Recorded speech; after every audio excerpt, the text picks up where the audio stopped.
and then they saw me in a bra, and that was it.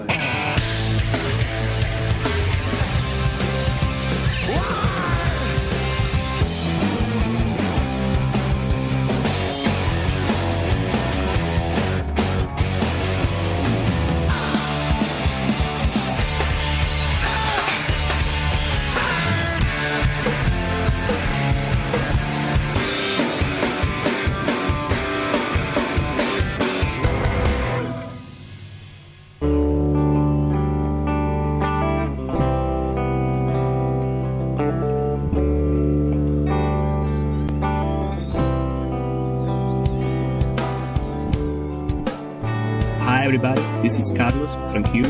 You are listening to Single Podcast Theory with Pearl Jam nerds Brad Lyons and Brad Blazek. Enjoy.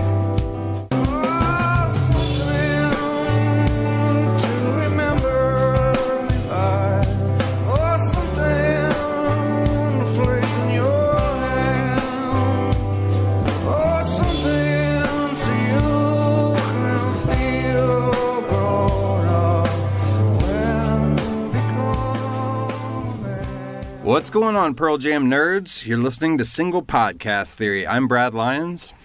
And I'm Brad Blazek. What's up, everybody? Thanks, Carlos Perez, for our intro this week. Appreciate it, man.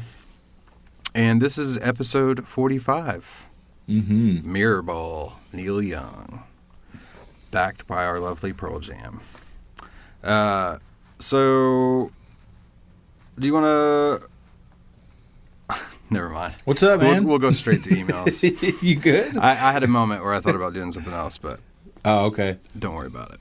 All right, let's start off with this week's Pearl Jam story from Mike Ederly. Or no, Ederly. God, I probably said that wrong, but here's his story.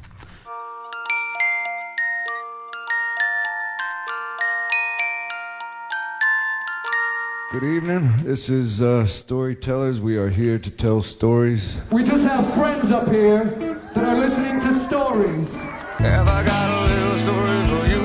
This is the true story. Bradlingtons. Hey guys, I'm so happy you're doing this podcast. I found your podcast shortly after you started, but I think I subscribed to too many and was getting too much of a backlog. But now I'm making my way through the podcast, listening to one every couple days. I think you guys do a great job discussing the band, the songs, and interacting with the fans. I'm really happy with the format and hope it continues. He said, i.e., it's not too long.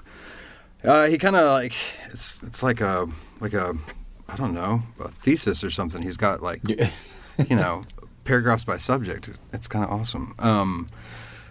It says alcohol. Lions, I'm really happy to hear that you changed your life by removing alcohol. I did the same thing 5.5 years ago. Keep that shit up, man. It really does keep getting better. My life was spiraling out of control. I didn't lose my job or my wife, but I could see those things happening in the near future. I was constantly unhappy and knew that alcohol wasn't helping, but it's kind of a cycle. I'm depressed because I'm drinking, and drinking because I'm depressed. One night, I just decided to quit. I was worried that my life would become less fun. I'd lose friends, and I wouldn't enjoy the things that I loved, like Pearl Jam. And some of that happened. Some people I used to drink with often are people I just never see anymore. I used to enjoy spending all weekend watching football, and now I don't enjoy it anymore. However, my close friends remained close. My relationship with my wife improved significantly, and I found other hobbies that replace things I no longer enjoyed without alcohol. And I've seen both Green Day and Pearl Jam live since quitting. The shows were better than ever. Man, I couldn't agree with all of that anymore. It's nice to, like at the end there, it's nice to go to shows and remember them the next day. You know? Yeah, that's awesome. Yeah, man, 5.5 years, dude. That's a year ago I would have told you that's not possible for me. Yeah. But yeah, hey. How are you doing? I'm good, man. It's been over a year and a half. I mean, November will be 2 years. And for me, I'm not being cocky, but it's getting a lot easier. I just really don't even think about it that much anymore. So, enough about me. He says, Backspacer. So I'm just finishing the Backspacer episode. For the first time when Pearl Jam released a new album, I hated it. I listened to it once and couldn't make it all the way through. I tried again later and again, hated it. I gave myself a few months and listened again. Hated it. I could not find one song I liked. Being my favorite band, I kept trying to give it a chance and never liked it. But then Lightning Bolt came out. I loved Lightning Bolt from the first listen. I decided, after listening to Lightning Bolt, to give Backspacer a re-listen. And to my surprise, I loved it. I guess I can describe it as Backspacer is part one of a story that was completed by Lightning Bolt. Without the middle and conclusion to the story, Backspacer felt unfinished to me. Lightning Bolt showed that Backspacer was the beginning part of a plan that comes to fruition with Lightning Bolt. Backspacer has gone from being a real stinker to one of my favorites now. And The Fixer, man, I love that song now. Yeah, man, I've turned around big time with Backspacer. Did you feel the same way or no? I didn't hate it at first, but I didn't love it. Right. But doing the episode, I kind of like it better than I used to. Sure. But it wasn't a huge turnaround. I just like it a little better. A little bit more. I don't hate it. It's no riot act. I can't remember. Do you rank Riot Act above Backspacer? If we did it today, then yeah. Okay, it would be Riot Act. No, well, Riot Act would be number 10. Oh, okay. Gotcha. If that's what you're asking. Yes, I don't remember what. Yeah, I mean, I know did. it was pretty far I'm back. not gonna, yeah. He says Pearl Jam. Oh, sorry. Go ahead. I was just gonna say. I mean, that from what I've learned is that like the band thought of Backspacer and Lightning Bolt as like sister albums to each other. Yeah, it makes sense. So it's interesting that it helped him come back to it. Yeah, that's cool. Pearl Jam. I was heavy into rap and R&B in the early 90s. I didn't listen to any rock music at the time. I was aware of Pearl Jam, but liked the genre. Liked the genre, sorry. Or maybe didn't like. Or maybe didn't, yeah. Sorry about the typo. I didn't check it out. Fast forward to the summer of 1993. I went with a friend to the campus of University of Maryland, Baltimore County. A local band called Lazy Susan covered Alive. I turned to my friend and said, "What the hell is this? This is awesome." He looked at me like I had two heads. He told me it was Pearl Jam and I needed to listen to 10 ASAP. So I came home and stole his copy of 10. I don't think I ever returned it. Okay, so that might be the first time I've ever heard of anyone getting turned on to a band from a band covering the band. Yeah. In that way. You know what I mean? Yeah. My wife and I met in college. We were coincidentally in line at midnight to pick up Vitology on its release day. One of the pivotal nights in our relationship. We were just friends at this point. Let's see. The relationship involved getting really drunk while listening to a bootleg of the 1994 Atlanta show. We listened to Better Man over and over together. It became the background song to our relationship, not because of the lyrics, but because what the song and the band meant to us. We've seen the band live 5 times together. We have many, many bootlegs, official and not. Pearl Jam is a part of our lives and our marriage. Thanks for the awesome podcast. Keep up the great work, and I can't wait to hear more. From Mike. Well, sorry if I butchered your last name, Mike. I apologize, but thanks so much for the email, dude. Diddly do. Exactly. That's probably what it is. You're right. Oh, God. Sorry, Mike. Thank you for the story. I hope he's still listening. I mean, I know, I do too. We said it before. These stories are like 6 weeks behind, but at least it's some cool. of them, yeah. All right. What you got? What do I have? Karen Thigerson? Thigerson, probably. Yeah. Diddly do. Exactly. Brad B. This is like my favorite right here. Well, hold on a second. Brad B. What's the subject line? Oh, you're a tough nut. I don't know why, Karen is full of great quotes about me. It's true. Well, I love about it, I hadn't read the email yet, and I saw that subject line. I was like, uh-oh, someone's coming after Blazy. It doesn't even say my name. I know, but I just knew. Yeah, I don't know how. Brad B., you are funny and sweet and honest, and you really bum me out sometimes. I told my wife, she's like, yes. And I told my buddy Don, I've been friends with him forever. He's like, yeah, that's you. He's like, you're what did he say? You're my best friend, but yeah, you are a sad man. So she quotes from last week. She says, are you a Martian? Yes, sometimes I think so. Good call, Kate. Okay, I'm sorry. Riot Act isn't... Oh, no. Okay, I'm sorry Riot Act isn't metal or 100% rockers, but come on.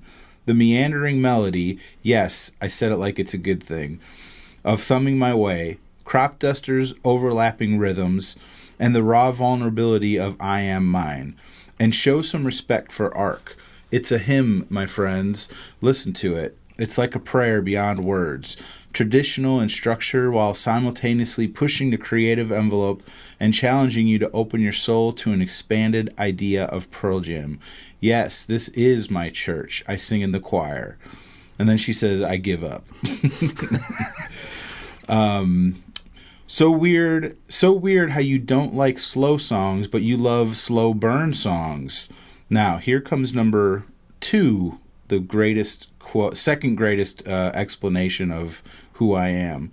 She says, you're a mystery wrapped in an enigma dipped in nacho cheese, Mr. Blazek. I'm down with that. Yeah.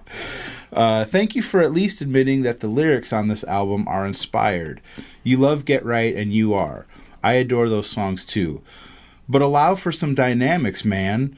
It makes me sad the complete package doesn't warm your heart the way it does mine. I have no idea where this album would fall in my ranking because I refuse to declare any Pearl Jam record as least favorite. But I'm thankful for this record as a musical enterprise, a lyrical inspiration, and a historical snapshot. Probably like most Pearl Jam fans, I have pretty specific memories of each album as it came out, but my memory of Riot Act release is especially cool. A friend of mine knew somebody who knew somebody, and somehow got me a bootleg copy of the studio album about a week before it came out. When I first got it, my friend Rosie and I popped it in the CD player, set up a couple chairs in front of the speakers, and just sat and listened to the whole thing, start to finish without saying a word. I also remember having it in my car during that week, playing it with the windows down, and thinking, do you people hear this? I have the new Pearl Jam, and it's awesome. She goes on to say, thanks for your recent Chris Cornell Remembrance episode.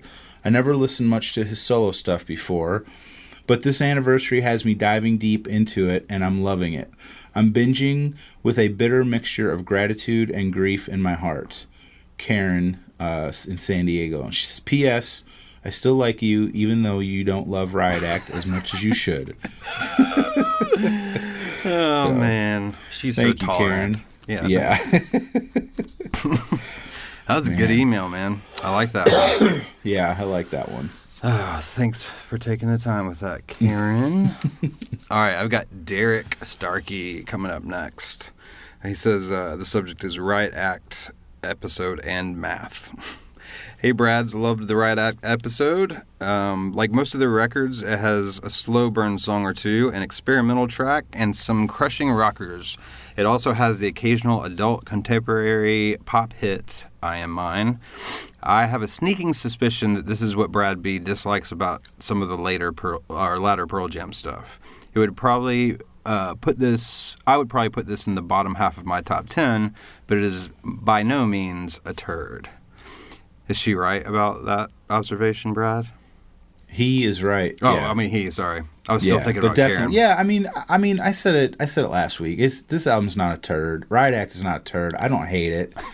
I just like everything else more than this one. You know what I mean? But it's like I don't, if I get in the mood to listen to it, I'll listen to most of it and not skip anything. Yeah, I get it. I'm the same way with some of the stuff. Huh? So I'm the same way with some of the stuff. Yeah, but I that mood for me to get in that mood is rare. Mm-hmm. All right, let's see here. He says, I have another theory, or segment, if you will, and I'm just going to call it Pearl Jam Math. You guys kind of hit on it in the episode, how Thumbing My Way fits into the Off He Goes category. Well, I'll take it a step further and present this to you. Thumbing My Way equals Off He Goes plus Crazy Mary. The music is very Off He Goes, and the melody lifts heavily from Crazy Mary. I've got a dozen of these, and I'd be happy to send them along for discussion. That's actually kind of cool. Because I kind of categorize songs for bands. Oh, yeah. Right? Yeah. I don't think that's a rare thing, but let's see. It says... No, but like, you know, when we got that email about the 10 like B-sides and all that stuff, there's like a whole nother album of 10 tracks that could be a whole nother album. Yeah. And I made like a track list, and I tried to pick songs that were similar to the same flow that 10 was. Oh, you know? Right. Yeah, that makes sense. Let's see here. He says, also, I'm really looking forward to the Brad episode. What was this? I don't think I knew. He had a little fact in here. Something. Oh, Sean Smith. Mm-hmm. Oh, that's right. Also, Sean Smith, although not right for Pearl Jam, says, I heard he auditioned before Eddie joined. I didn't know that. Yeah, I hadn't heard that. Says he has tons of soul and meshes with Stone quite well. I agree. I like some of the Brad stuff. I like those albums a lot. Yeah, we'll definitely do one of those. Mm-hmm. But thanks for the email, Derek. Appreciate it, dude. Yeah. And sorry I called you she. I was still thinking about Karen. Derek also sent in a story, so we'll get to that. Yeah, we'll get to that sometime next year. All right, John Farrar. What's that? Writes in. Brad Blazons. I like Blazons. Blazon. Blazer. Hell yeah. Where to start? So much to say about Riot Act. The band had finally shed themselves of the fake fans and were comfortable with their audience, which shows in Binaural and this, their last two quote-unquote difficult albums. I remember most people putting this at the bottom of their album rankings at the time. If you championed this record at the time, you were in the minority. Most people hated it. The first single was a waltz about 9/11. What the fuck? Further listening and hindsight reveals more to it. This is a dark record. Themes of death and escape and loss and turmoil all over it. So much so that Down, a great pop song, didn't fit on it. Pearl Jam had established the formula on No Code, starting with the slow burn into the banger. This record parallels No Code in a lot of ways, although the songwriting isn't quite as strong. Save You is one of their best fast songs, up there with Spin the Black Circle and Hail Hail. Love Boat Captain is the offspring of Light Years and Present Tense, just cathartic. And he quotes it, first comes love, then comes hate. It's almost too raw. Crop Duster and Ghost are often overlooked, but solid rockers in their own right. I Am Mine, one of the few Pearl Jam songs in 6/8, or is it 3/4? Is that... It's 6/8. You know what I Am Mine, 6/8? Yeah. An odd choice for a single. It's moody and reminiscent of Nothing As It Seems from Binaural. You guys were spot on with your comparison of thumbing to Off He Goes. They are similar, but Thumbing My Way seems to have a sense of finality that Off He Goes doesn't. It leaves a period instead of a question mark. I like the first half of this record more than the back half. Now, John, this next sentence, just, I'm just going to say it. Get on it. You Are, Help, Help, and Half Full were the worst songs they had committed to tape since Glorified G and Dissident, in my opinion. Oof. Though I've come around on them more recently. I mean, come on, You Are? Yeah. The worst song since Dissident? This What's must your just thoughts? be really confusing for you. Yeah, I was like, just you don't what? like, Dissident. But you like Glorified G, right? I do like Glorified G, yeah. I was perplexed with lumping You Are in as one of the worst songs. I love the political stuff. And he says, I'm punk, I retort to Brad B. So Bush Leaguer and Green Disease resonated with me and still do. Get Right is underrated. It should be played more, but it seems out of place here. I didn't think about that, but he's right about Get Right is kind of... It's more backspacery.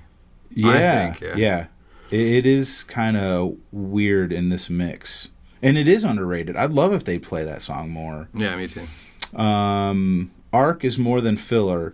9 looped vocals for the 9 Roskilde victims.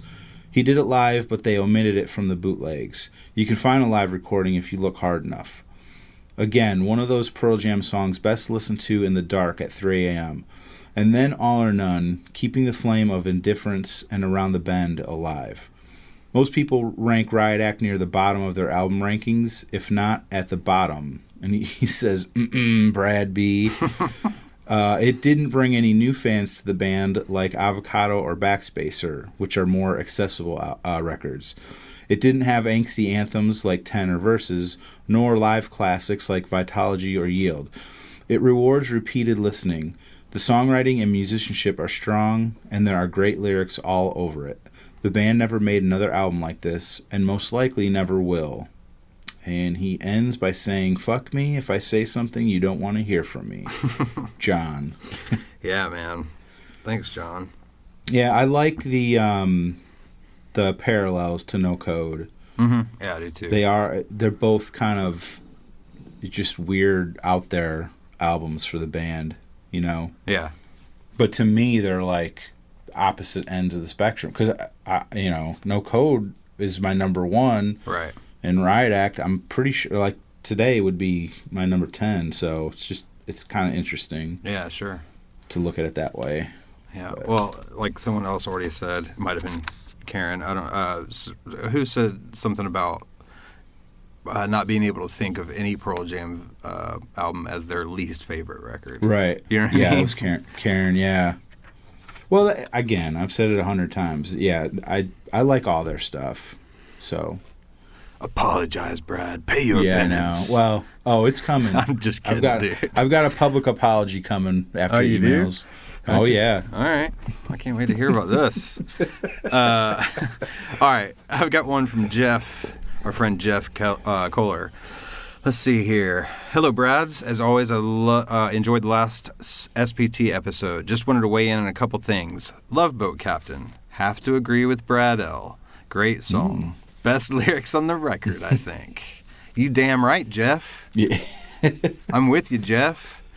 You mentioned a couple of these lines in the show, but my favorite would have to be, if our lives became too long, would it add to our regret? Makes you think about the friends and family that you lose along the way, and the longer you live, this only increases. And Brad B., you must be a Martian. Said that cracked me up, by the way. Not to like I Am Mine. Beautiful melody, great self-empowering lyrics. Check out the Letterman performance of it. It's really good. Anyway, thanks for letting me have my say. Y'all just keep getting better with each show. And he signs off with, there's no need to hide. We're safe tonight. Peace, Jeff K. Hell yeah, Jeff. I mean, I totally agree with everything Jeff says. I think he's a very smart man. What do you think, Brad? Thank you for the email, Jeff. No, I'm just kidding. That was a good one. All right, who you got next? Mike Gibson writes in and says, "G'day, Bradlingtons. I'm just over halfway through the Riot Act episode, and I can finally say what a friggin' relief it is to hear that someone else doesn't treat the record like the messiah of music made it himself. I think 90% of where and why I rank the album the way I do is fear of backlash from others.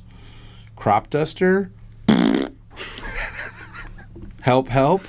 I'd rather purchase a tape recorder and throw a piano down the stairs to make a sound. Ugh. If I had a life raft, can't keep, ghost, thumbing, you are, green disease, half full, and all or none would all be allowed on. We'd chill out and play truth or dare or something. The rest can try and fit on that floating door that Rose wouldn't even let Jack get on. Thanks, Brad B. See you later. Yeah, dude. The fear of backlash. Yeah. That was good. He's feeling what I was feeling when we started. Like, I knew people were gonna be upset with my feelings on most of those songs. Sure. So it was nice because that was the first email we got after the show dropped, and I was like, oh right, I'm not the only one that, yeah, hides when the riot act. It was your turn to get some guff. Yeah. I mean, I'm the one that has a Pearl Jam podcast and ranked 10 at number 8. That's true. So yeah. Oh God. No, that's fine. I know we've said this before, but I just love that people can write these things in, and no one has been just a dick. Right. You know what I mean? It's like, no, I think you're fucking nuts.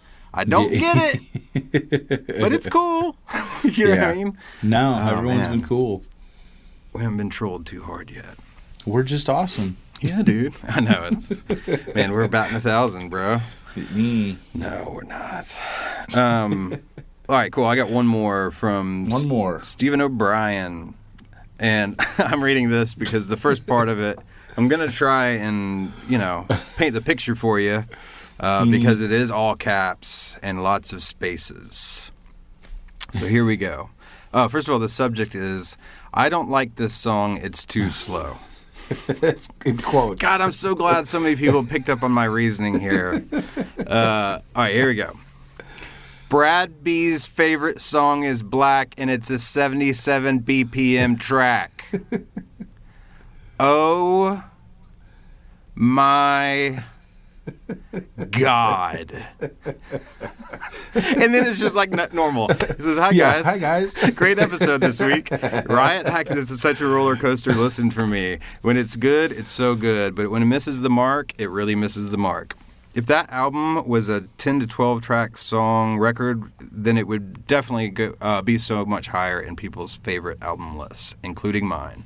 Or if they swapped out some of the Duff tracks for any or all 3 of the B-side tracks, Down, Undone, and the Other Side, then it would be so good.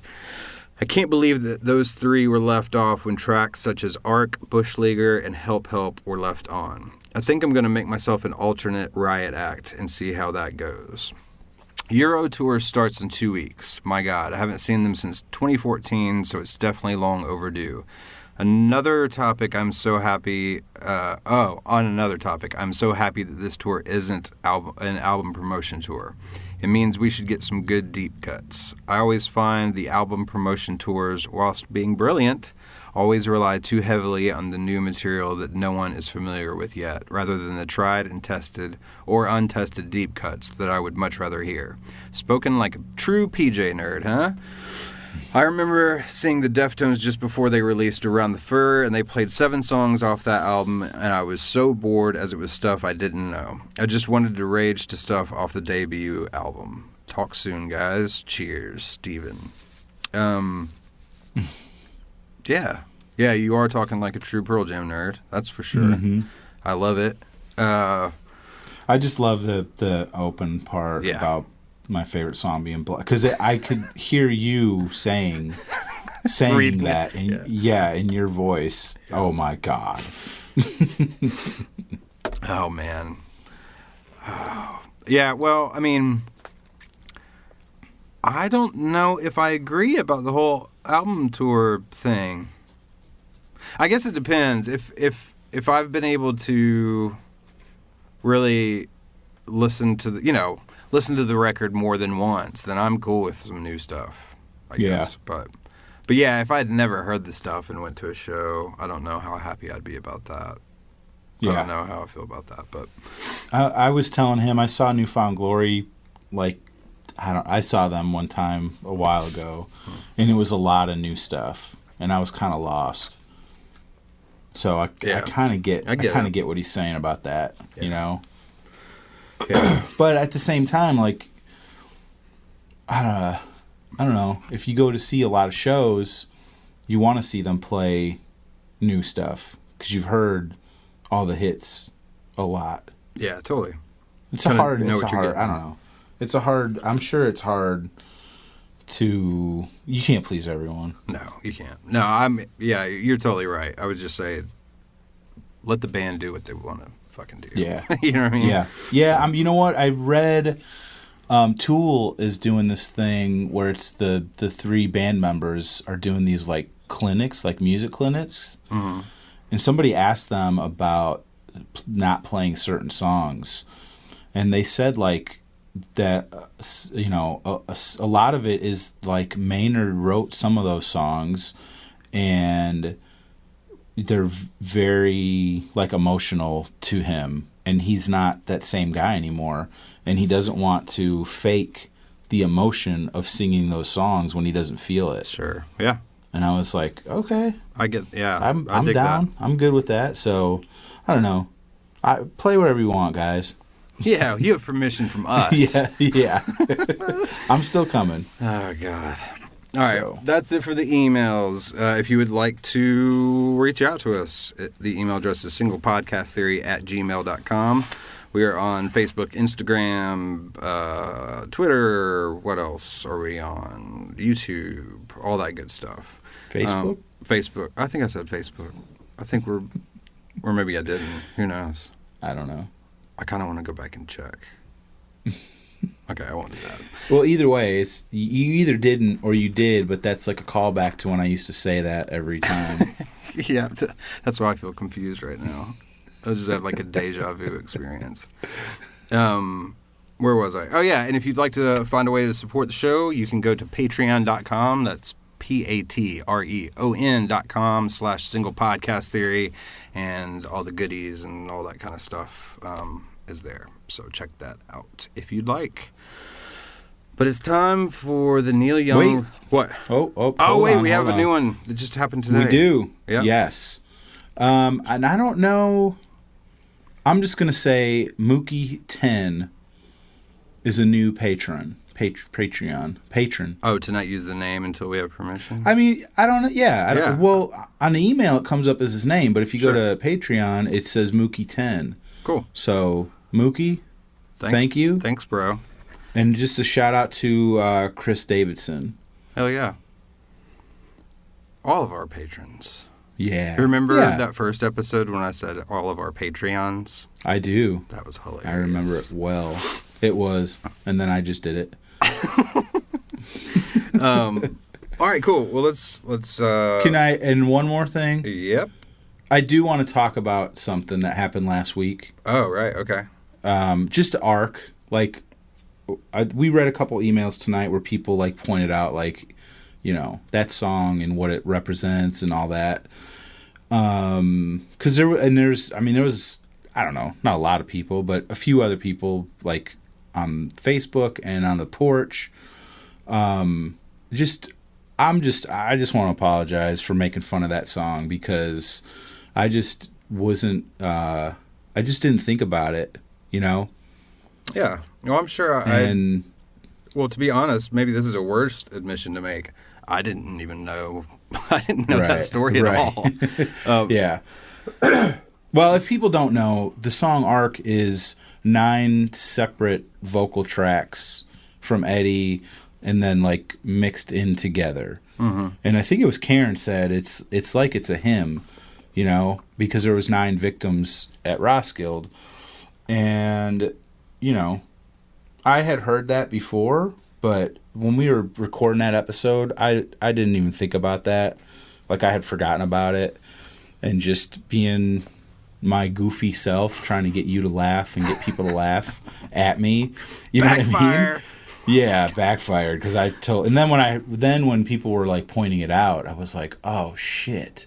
Yeah. Like, I would have treated it with the right respect if I had been thinking about that. You know what I mean? Well, I've got something to say that just as part of the conversation. Like, hopefully it's obvious, and maybe if you're new to the show or whatever, that's fine. I would think it'd be obvious at this point, if you've been listening to the show, that we would never piss on something like that. You know what I mean? Like, absolute respect for why the song was written. Now, I actually do, I don't go seek it out, but when I, run that record down, I don't skip it or anything. You know what I mean? Right. I think it's a cool little moment. And I get it. If you don't like it, that's the other part of it. It's just like, well, just because that's what it's about doesn't mean I have to like the song either. You know what I'm saying? I don't think there should be starving children in Africa, but I don't like We Are the World. You know what I mean? Right. But just clear up, that it's not disrespecting what it's about. You know what I mean? Right. So. Exactly. That's what I'm trying to say. Mm-hmm. See, everyone...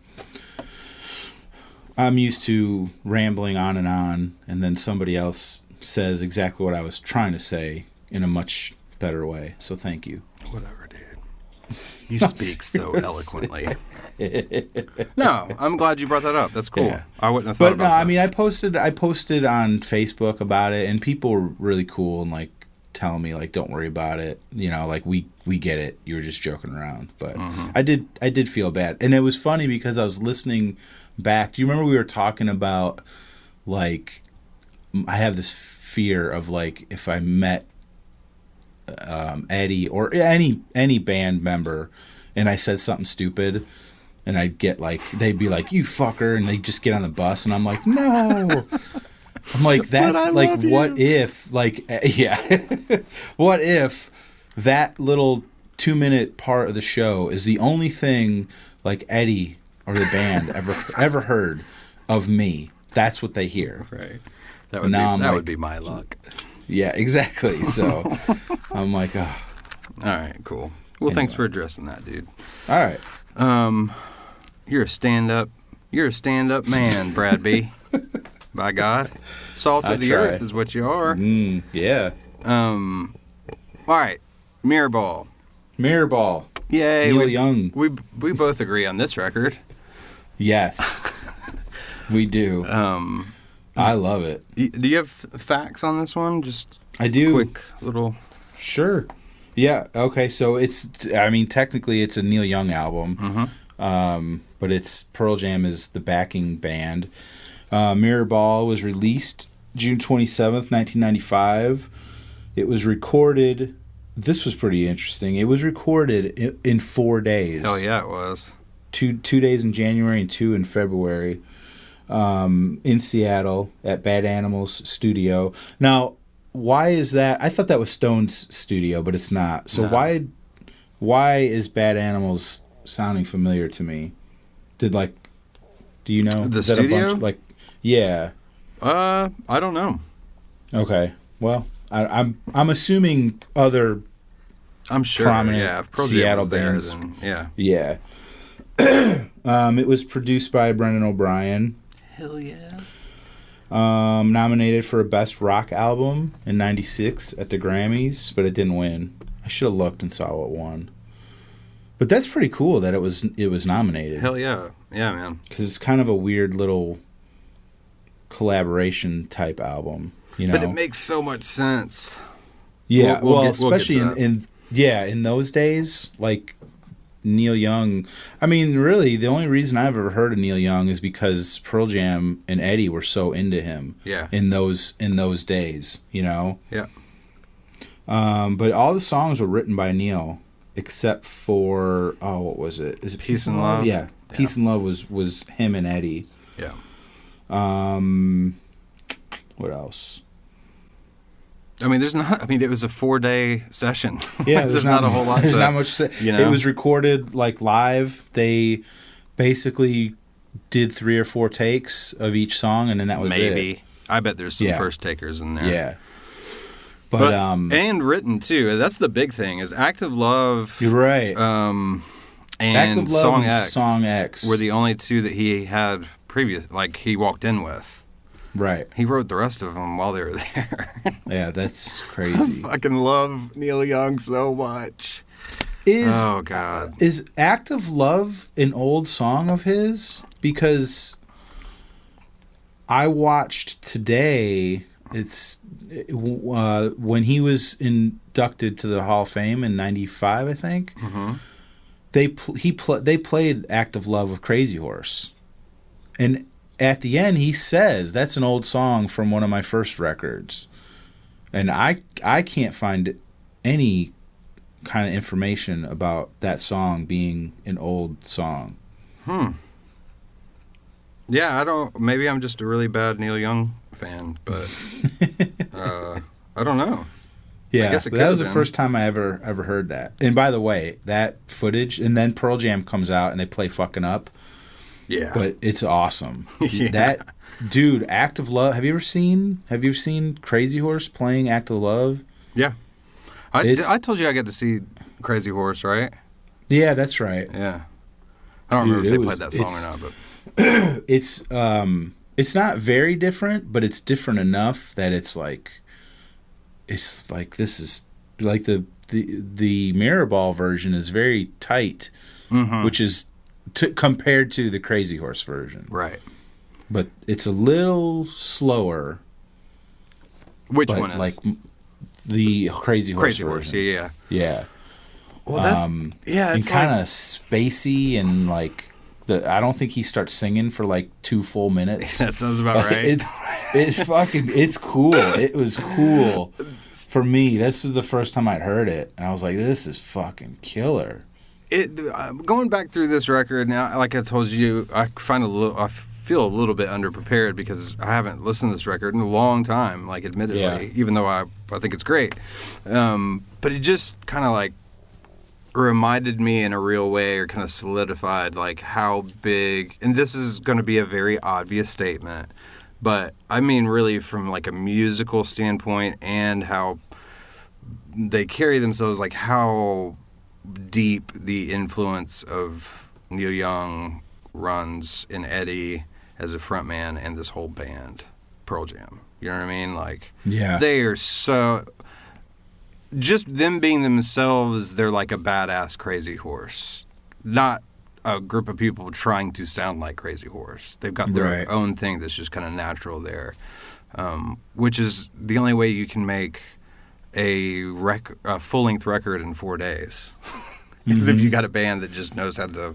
It's just Yeah. natural for them. You know what I mean? Well, I think I was reading a interview with Neil Young, and he was saying like the band is young, but they don't have the like inexperience of a young band. Right. Like they're pros. Yeah, kind of old. And this souls. is 4 years after 10 came out. Yeah, dude. Yeah, 95. It's crazy. For some reason, I had in my mind that it came out a couple years later, but it didn't. 95. I remember specifically listening to this record and driving through Vestavia right here in Birmingham. I love Neil Young as an electric guitar player, but I guess we'll get into all that kind of stuff. Yeah, my biggest thing was I remember listening to it. It came out June 27th, and I saw Pearl Jam like 2 weeks later in Milwaukee. Oh, wow. And they opened with "Act of Love." That's badass. And it took me like halfway through the song. I recognize it, but I'm like, what is it? Like, I know this, but it took me a while to remember, like, what is this song? Right. But I had been listening to the record enough to recognize it, Mm-hmm. But I'm expecting, like, Even Flow. You know what I mean? I'm expecting them to Sure. open with, like, Release or Even Flow. Right. And they start playing Act of Love, and I'm like, what is this, Yeah. Plus, it's Eddie singing, so I hadn't heard that particular version of it. You know what I mean? Mm-hmm. So I was just thrown off. But, man, that was... When it hit me, I'm like, holy shit, this is awesome. Yeah, hell yeah, man. But, yeah, I mean, it was recorded live, I guess. Mm-hmm. And it has that sound, like just big booming, Yeah, there's live tons of room bleed sound. in the Yeah. mics in the room, and it's Yeah, just they're fucking talking. They're so talking before the good. song, Was it Downtown, or it's one of the songs where Neil, I think, says, "Oh, hold on, I got to play the riff." Yeah, Kind of like they're making sure. says, I need to play the groove. I'm like, there we go. Yeah, this is awesome. And then at the end, he's like, well, I think we know the song or something like that. Yeah, I fucking love it. All right, let's do track by track, man. All right. All right, song X.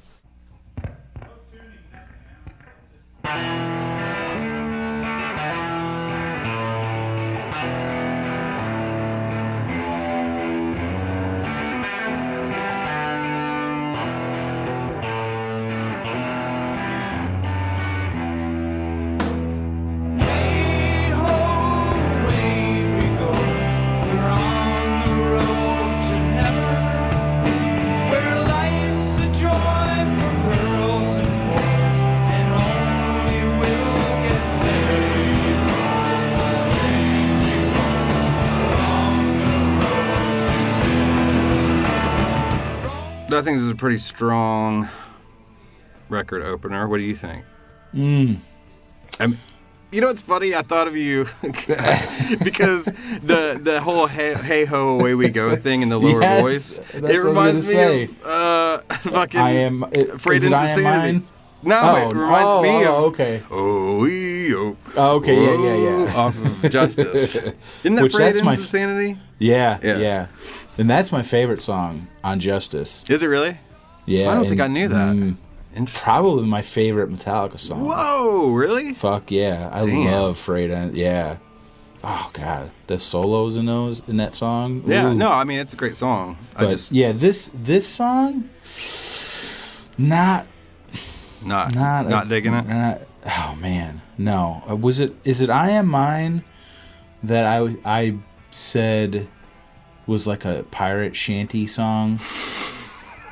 Or was it I don't know. I don't remember you saying anything like pirate shanty. Yeah, dude.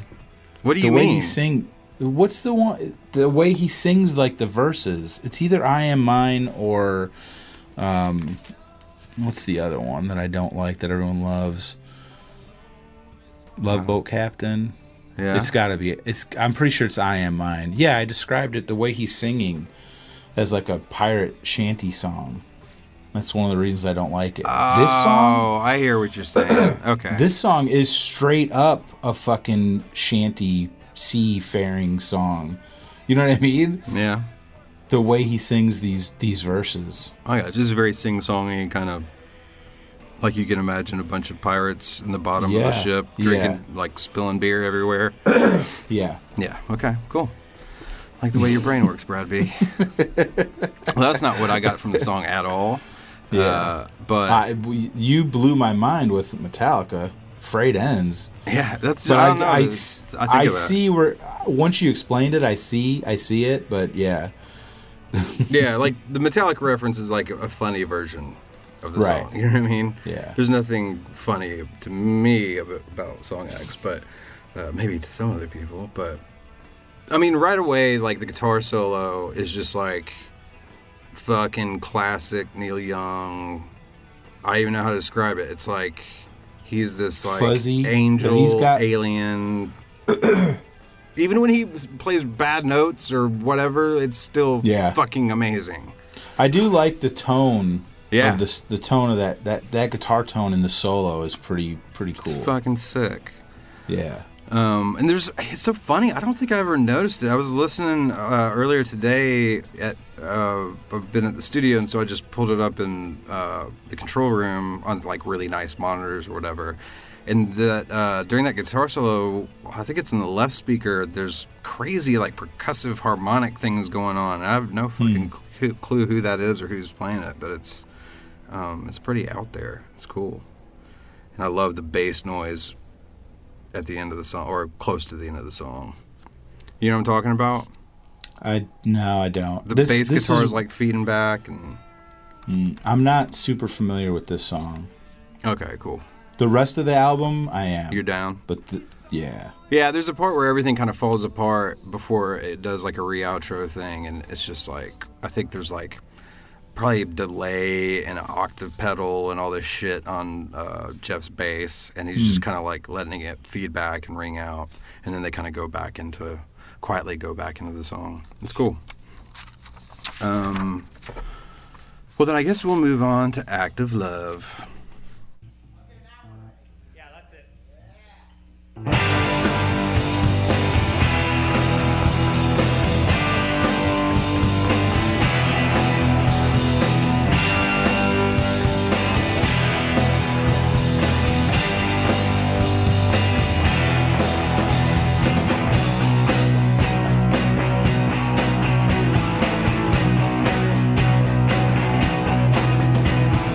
All right, so even if you're not familiar with this record, but you're a Pearl Jam fan, you should know this song, I would think. Yeah. They've played Incredible. it a time or two live. Yeah. What's your favorite? What's your deal with? I know you love the song, but I mean, Jack fucking Irons yeah, dude. is just. I mean, he's great all over this album, but man, there's something of this song in particular. I just love it. Yeah, I'm with you, dude. It's And funny. Go ahead.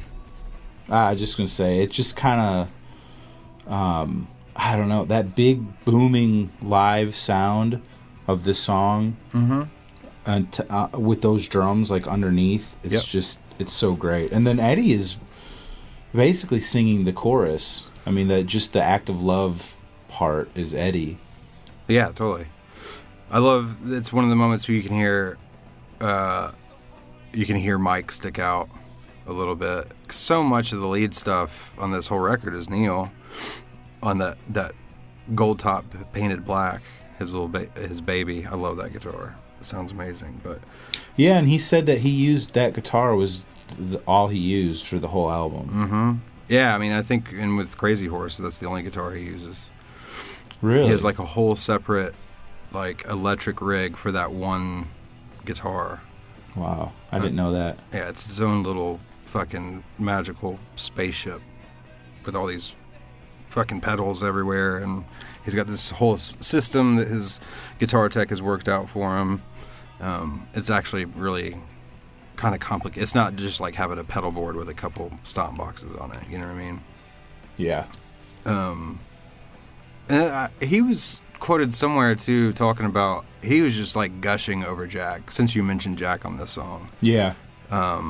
just that he was like really fucking hard worker, and I can't remember specifically everything he said, but it was just like, man, if I read that quote and I was Jack, I'd be like, Yeah. I can die.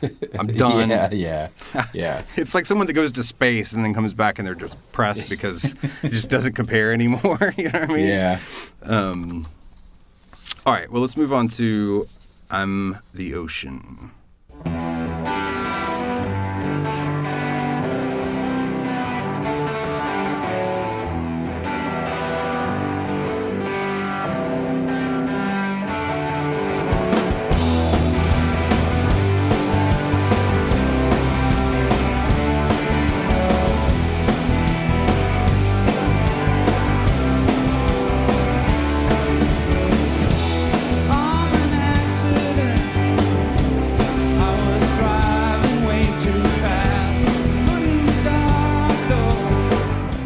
You like this one? I do. I love this song. I was wondering if you would think this is like a long rambly song. No, dude. It's Cool. upbeat, rocker. That opening like intro guitar. Hell yeah, dude! I love Riff that you're and not a just the guitar tone. player and you point that out. Yeah, the tone, just the tone on it. Oh man. Yeah, It's just I don't know, I keep saying like it's loud, but there's something about these songs being played live. There's like a boomy, echoey. it's the verb, Yeah, oh, and it's the fucking room awesome. sound. Yeah. They were in a really good sounding room. Yeah, man. I mean, that's the first note I have on this song. It's just that cool, fucked up tone. Yeah. I can't tell. I mean, there's obviously verb on it, but then there's like, I don't know, an octave pedal maybe, and like maybe some light flanger going on or something like that. It's just fucking cool. I love the lyrics in this song too. Yeah, I was gonna say, like, as a 95, I was 20. As a 20-year-old, hearing a 50-year-old guy saying, and I'm going to read this one line. Yeah. People my age, they don't do the things I do. They go somewhere while I run away with you. I got my friends and I got my children too. I got her love. She's got my love too. So, like, as a 20-year-old, like, hearing that, like, this dude's 50 and he's got, like, a wife and kids, and, like, I thought that's pretty fucking cool that you can be 50 and be hanging out with 20-year-olds, people my age, in doing rock music still, you know? And I'm like, that's awesome. And now I'm almost that guy. All right. You know what I mean? Yeah. But it's cool. I mean, it's just cool to hear somebody singing about, like, your wife and kids and how you love her and she still loves you. Yeah, right. Like, you know, when I was 20, that most music was not those kind of lyrics, you know? Sure. Yeah. But it was, you know, it's that just, I don't know. Obviously, that's probably part of why these guys gravitated towards him, you know? Yeah, it's funny, man. That specific lyric, it almost makes it worth it that I hadn't listened to this record in quite a while, because now I'm, you know, much older than I was in 1995, and I couldn't have listened to this lyric and felt this way about it. But now it's like, dude, that's kind of how I feel here in Birmingham. It's like, because the people here my age do not do the things that I do. Right. You know what I mean? Right. Like, and I'm not knocking that, right? Right. But but it's like I get to make music. You know what I mean? I get to come to work with, you know, my Misfits shirt on or something. Right. And it's fine, you know? Yeah. But I didn't have to give up, like, you know, home life either for it, you know? Yeah. Yeah. It's tough, but for me, it's like, I mean, I still go to concerts and I listen to, and it's not just Metallica, you know what I mean? I go to see bands that have only been around for 5 or 10 years because I still like newer stuff that's coming out, you know? Sure. And it's awkward sometimes, you know, but I care, but I don't care, you know? Yeah, sure. What I get out of it is that's what you need. Yeah. Right? Yeah. But this song, like, it's almost like 8 minutes long. It's long, yeah. 7. It doesn't feel like it. I know, because there's no, like, major, like, changes. Like, the song just again, Jack, like, it's just a driving beat throughout the whole song, and it doesn't have any big, like, there's, like, no bridge, you know what I mean? There's not, I don't even think there's really, like, a chorus. Not really. Till the very end, when he just, you know? But yeah, it's awesome. Well, I mean, it's like that verse lyric right before that, like, out chorus thing, like I'm not present, I'm a drug that makes you dream, I'm an arrow star, I'm a cutlass supreme, in the wrong lane trying to turn against the flow, I'm the ocean, I'm the giant motherfucking undertow. I was like, I could never write that lyric, and not because it's, like, you know, highfalutin poetry, but it's just like, that is a fucking badass Neil Young lyric. I don't know, something about it. Referencing a cutlass supreme. Right. What? A Ford Aerostar van. Yeah. There's one, dude. There's like dark ones too, like the homeless heroes walk the streets of their hometown. Rows of zeros on a field that's turning brown. They play baseball. They play football under lights. They play card games, and we watch them every night. It's like, oh my god. You know, it's like.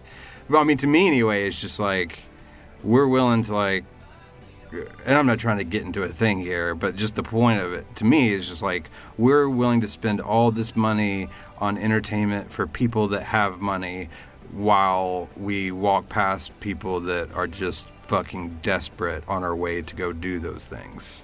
Yeah.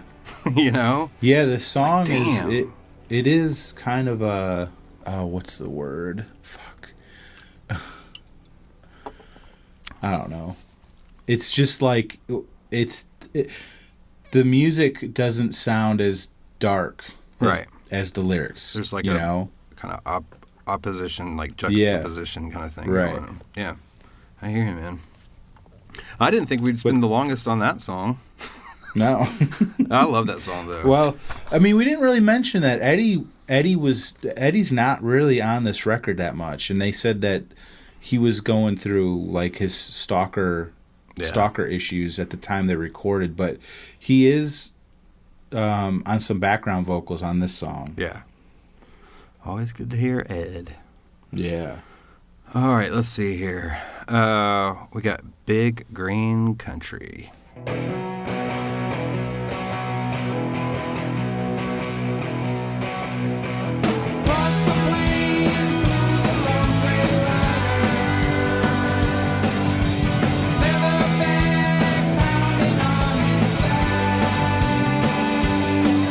Big Green Country.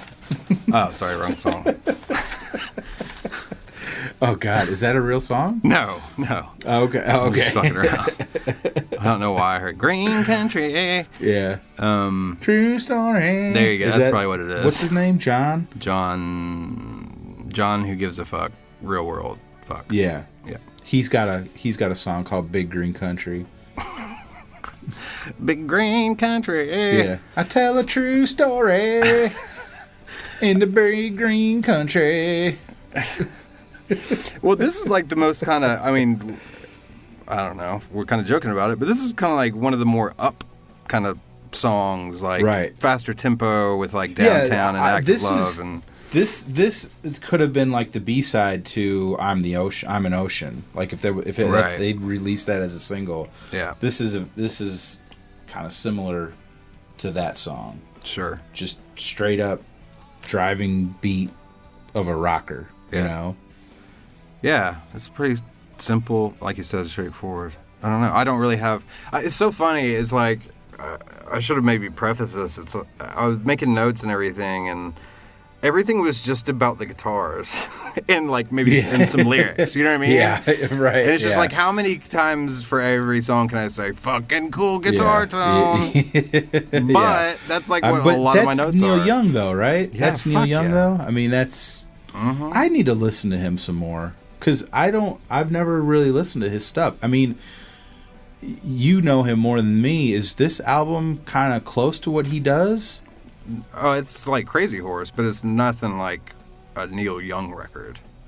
No. Mirrorball isn't. Yeah. And that's the thing, man. If you start diving into him, like, I know I mentioned one of my favorite records of his is called On the Beach, but then you got all the Harvest stuff, and it's pretty varied. But would you see... I don't know how to... I guess you would say they're different genres that he can kind of represent. Yeah. But he fucking kills at every one. Right. Like, he is so good. I mean, some of my favorite recordings of his are just him and acoustic guitar. Like, even live, right? Yeah.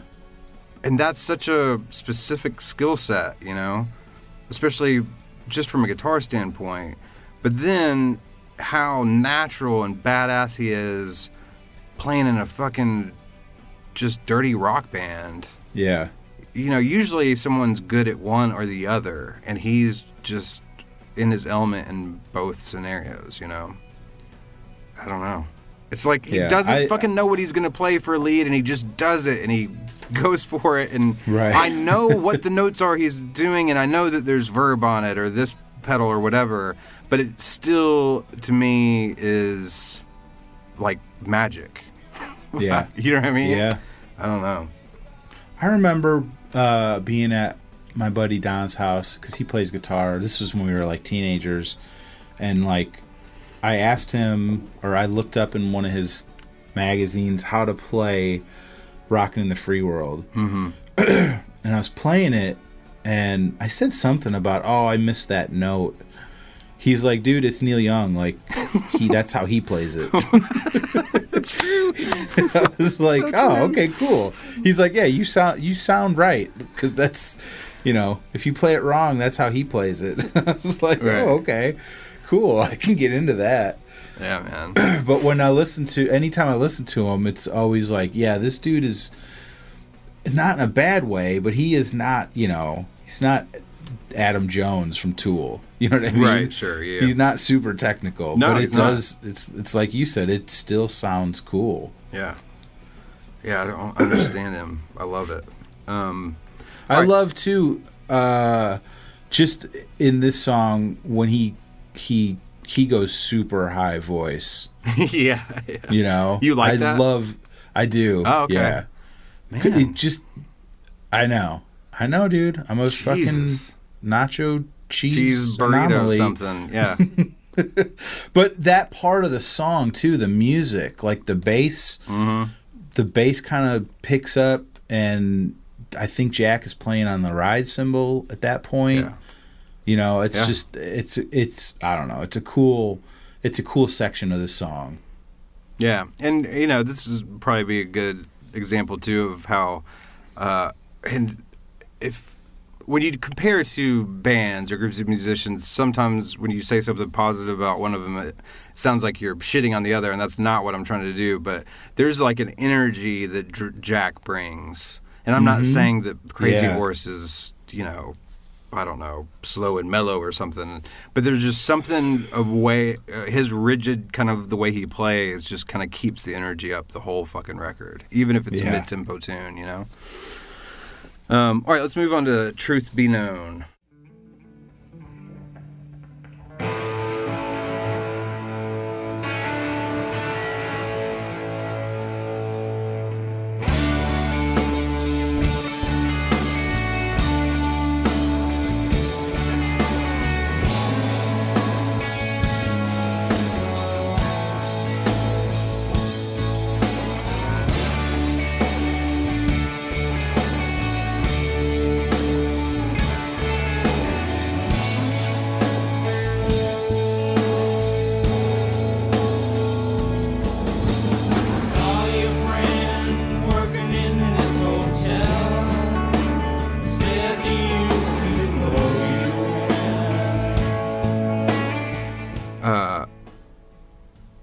Okay, again, I've got ambient, cool, fucking guitar tone. I think there's some slide in there. I love this. It's either Jeff or Stone. It's got to be that's trying to sing like the octave up of the melody. Have you noticed that? No. Okay. Because this is another one I'm not real familiar with. This is one that I skip. Okay. To be honest. It's so like slow. Yeah. You know what I mean? Mm-hmm. And coming off the last 3 songs, you know what I mean? Act of Love. Sure. And I'm the Ocean, and then Big Green Country, and then you go into this just like mwah. It just brings it down. Hey, how's the song go? Like you sound like a cow that got hit with a tranquilizer dart. Yeah. Like Oh my god, Brad. Oh my god. Well, I guess I won't make fun of the high pitched Jeff or Stone vocal. I mean, you can talk about it. Well, I already did. Sell me on this song. No, it's not that it's it's not an amazing thing. I just think it's funny, like this whole Neil Young thing that I think is another way that he's influenced Pearl Jam so much, and there's proof in that this was done over 4 days, right? Writing and recording the record, 4 days, which is insane. But they don't, like, he doesn't fucking cover anything up or fix anything, or like whoever that is singing that octave up thing is out of their range, right? But for a Right. background vocal, it usually doesn't matter because you're going to kind of pull it back and you probably put a lot of reverb or some delay on it. And so it's just more about, it's not about the tone, it's about hitting the notes, right? Which they're for the most part doing, but it's just dry as a goddamn bone, the vocal is. So it's just like if I was singing like, yeah, like that Stone kind of, or maybe it's Jeff, I don't know. And it just sticks out. And I'm like, really? You couldn't have just thrown some verb or something on that? You guys don't give a fuck, and I love it. You know? It's just the way it is. Yeah. I love his kind of attitude towards the whole thing. Like, no, we just did it. Why would we do it 15 more times? Like, that's the song. We're done. Yeah. Move on to the We got next it. one, you know? Next. I think Eddie, I would not be surprised if Eddie was the same way with Pearl Jam, or at least for his, you know, his vocals and stuff. I just can't see Eddie going like, oh, I think I might have been a little pitchy on that second note in the bridge. Can I get that again? I think he's like, did I hit the wrong note? No. Did I feel it? Does it feel good? Yeah. Cool. Let's fucking move on. You know, I need to follow that path a little bit more myself, I think, in the studio. But all right, Downtown. I think I fucked up. Let me just play the groove for a minute.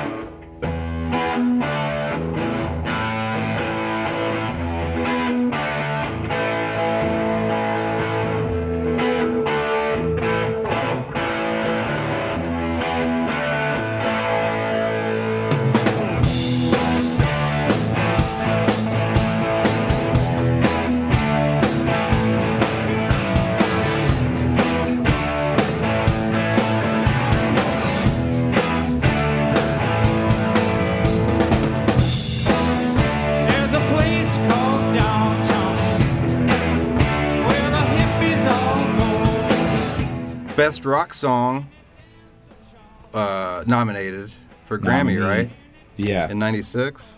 Yeah. This was released as a single. Yeah, I remember that actually. I do too. I remember the video. You do? I don't Yeah. remember the video. What was the video? Man, I haven't seen it in forever. I think it was just basically Neil, like, just in like a bar, playing in a bar. Was the band with him, or was it just him? You know what? That I don't remember. I love how need you're to like, look I remember up. that video. Oh, you do? What? Tell me about it. I don't really remember the video. I should have said I remember that they made a video. Okay, yeah, that makes sense. But it's like, man, I love you so much, because that's literally how the conversation just went. I remember that video. Oh, I never saw it. Tell me about it. I don't really remember that video.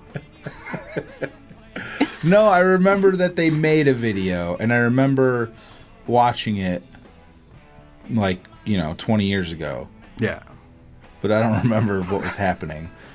I'm pretty sure it was like Neil Young was in a bar, and there was a lot of like crazy looking people, because it was hippies in a psychedelic scene kind of thing. Okay. But yeah, I'll check it out. I never saw it, I don't think, anyway. Yeah. Apparently I haven't either. Oh, you beat me to it. I was trying to come up with a witty little retort there, but no, this does remind me though that I think I had forgotten that Pearl Jam was my direct reason for my, how much I love Neil Young.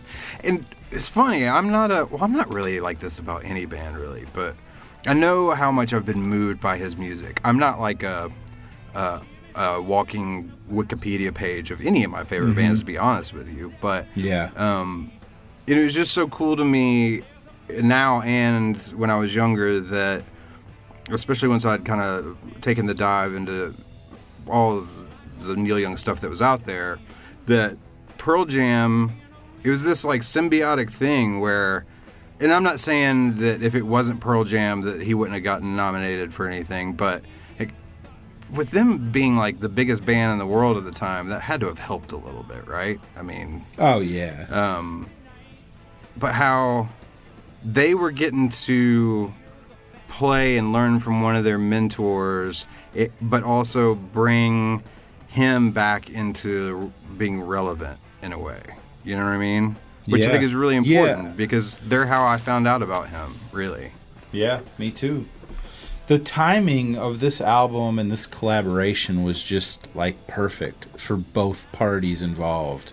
You know, because Pearl Jam at the time, this was before No Code came out, and there was a lot of like kind of craziness in those dudes' lives. Yeah. You know, and because like the media and all that kind of stuff kind of blew up. And for them to go out with this like father / big brother figure that they really respected, but I'm sure there wasn't as much like media scrutiny on them, you know? Yeah. It was and nothing against Eddie, but he wasn't like nearly as involved as he would be if it was a Pearl Jam album. No. And that was, you know, Eddie was the focus of all that media attention, or most of it, you know? So Well, I think they were that's- able to go and do something else on their own. Totally. Yeah, it was kind of like, hey, Eddie, you go take care of your craziness. Right. And I'm going to take your boys and try and, I don't know, keep them from driving themselves off a fucking cliff. Mm-hmm. You know what I mean? Yeah. He kind of, I think we've said it before, he's obviously a really big reason why they still exist as a band. I think, anyway. Yeah. Yeah. And for him, it's like, you know, I've got this new blood that I can work with, and, you know, we can knock out these songs, you know, in the next couple weeks. Sure. Yeah. Between writing and recording and just getting it done. Well, and then they toured with him, too, right? Yeah, they did some 11 European dates or something? 11 dates in Europe, yeah. Damn. I think it was so cool. Mike McCready saying, like, that it was cool to be with Neil in Europe and to see the sights, you know, that they saw. Yeah. I bet that was an amazing experience. Holy shit. Yeah, he says, we got to play a bunch of Neil Young songs with Neil Young himself and got to go to Berlin, Jerusalem, the Red Sea. Wow. Yeah, that's fucking crazy. Yeah. All right, this is, I think, I'll just take a stab here, and this is your favorite song on the record. What Happened Yesterday?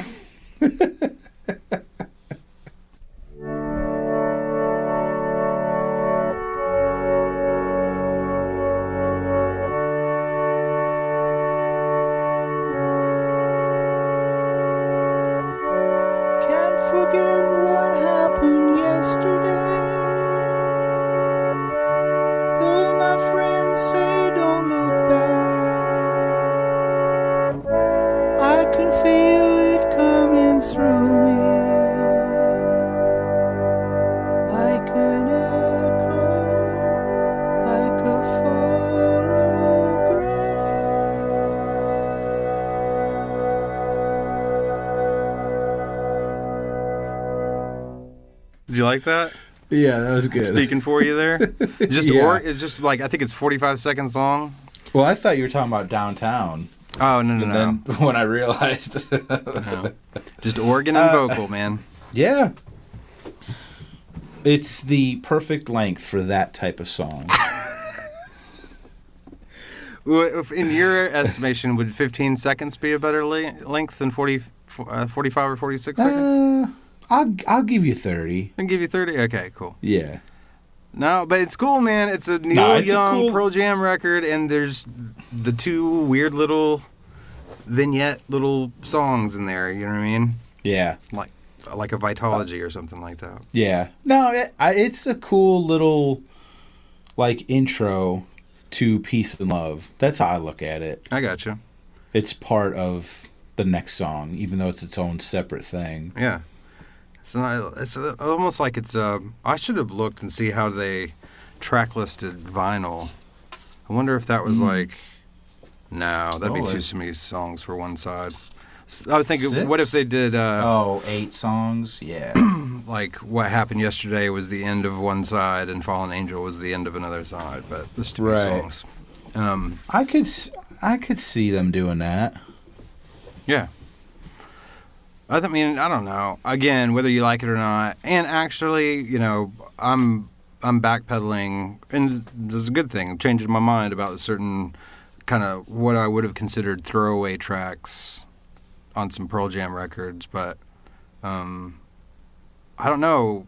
I do like listening to records from song 1 till the end, and me too. I like having these little kind of palate cleanser things in here. Yeah. Now more than I think I used to, you know. Yeah. 3 or 4 minutes of that? No. Yeah, no, I think it's cool. Like you said, like it's a short little thing, and then I never thought of it as an intro to Peace and Love.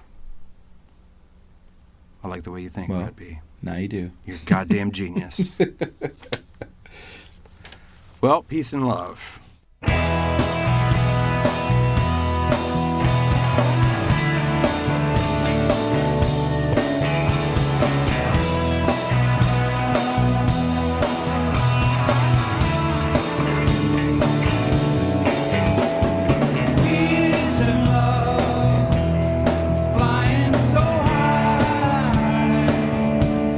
Eddie and Neil. Hey, Brad. Hey, Brad. Guess what I have written on my notes for this? Brad doesn't like this song. Killer guitar. Oh, you don't like this one? No, I do. Oh, okay, cool. It's a little kind of hippie, bluesy for me. It's like your parents' music. Yeah, but yeah, I can get into it. I mean, they're singing about peace and love, dude. Yeah, man. What's wrong with peace and love, bro? What's so funny about peace and love? What's that saying? No? What is it, Brad? I don't know. It's only a ride. I was hoping to hear a mind spiral from Brad. Oh. Yeah, no, I mean, the song it's a good 7-minute jam, you know? Mm-hmm.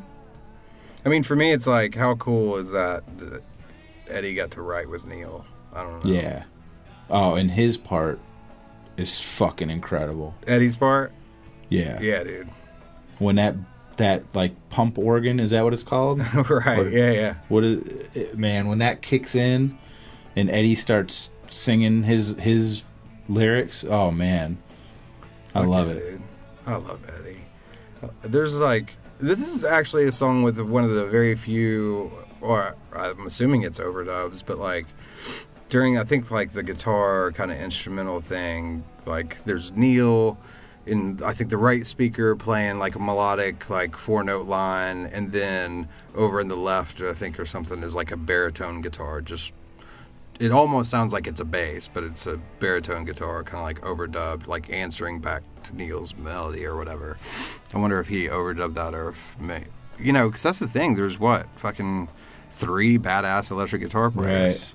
Yeah. So there's no telling, but yeah, I mean, I do like this song though. I get what I'm with you on the kind of the style of it or whatever, but it's still it's again, cool. I don't skip it. I don't love it, right. But I'll listen to it. And like I said, it's jammy enough, and it's kind of goes back to what I was saying.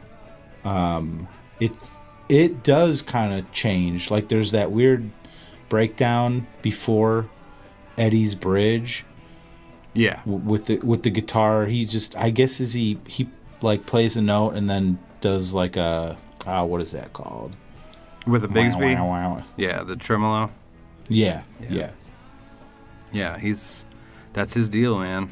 Yeah. It's like the Rockin' in the Free World VMA performance where I think there was one lead where all he did was like hold one note on the fretboard and just fucking just wail. Can we talk about Neil's stage presence? Sure. I mean, I don't want to go like full arc here and just make fun of somebody, but like he is the goofiest looking, like, old man playing guitar. He doesn't look like, he has like no style. I don't know what you call it. Yeah, No he's. rhythm. I mean, he's kind of like a lurching. He looks like Frankenstein. Yes, Yeah. Frankenstein up there. Yeah, I get what you're playing, saying. kind of swaying weirdly, and I don't know. Yeah, he's somewhere else when he plays, dude. Yeah, And that's why he's so fucking great.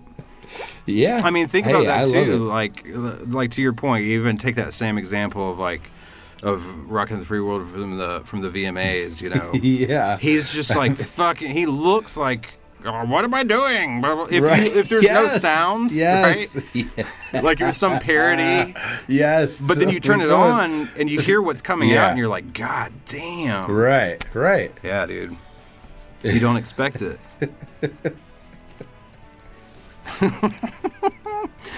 I love you, God. Brad B. I can't help myself. Right. I get it, man. You got anything else to say about his stage presence? No. Okay. I'm so sorry. Why? I get what you're saying. I mean, I've never yeah. I mean, I just always thought Well, like, I mean, I watched that 95 Hall of Fame performance, and it's, man, he just, I wish I would focus on something else, but I can't, like, not see him, like, swaying around like that. that's fair enough. I get it. So, All right, cool. Let's move on to Throw Your Hatred Down.